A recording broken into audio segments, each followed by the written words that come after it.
This might surprise you.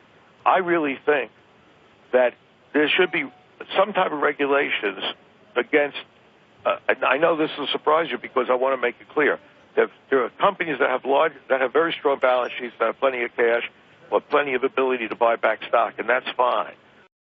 A lot of companies borrow money or have too much debt on the balance sheet and yet use that money that they get to buy back stock instead of investing in their own companies.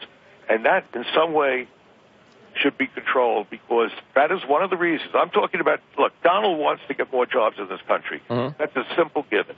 And to get more jobs, you have to invest in these companies. And you have to invest in the brick-and-mortar stuff, too.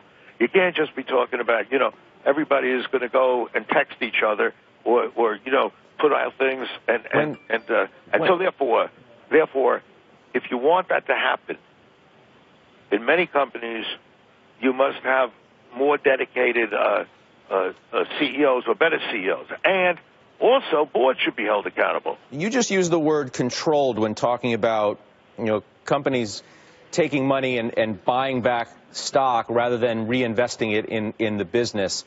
Are you suggesting that you think there needs to be some kind of regulation against companies from buying back too much of their stock and instead investing it in the business? I'm not saying that.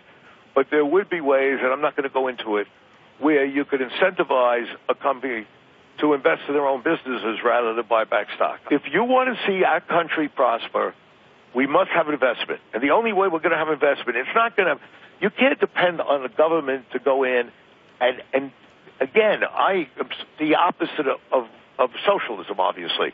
So you don't want big government coming in and saying, here's money, go do this, do that. We don't hold our managements or boards accountable enough. And I made the money because I've held them accountable. I've been able to do it. The government should not be protecting these CEOs that are not doing their job. And I want to make it clear again, there are many CEOs doing a great job. Okay? So I'm not here to say, just as they're very good regulations. I'm not saying don't regulate.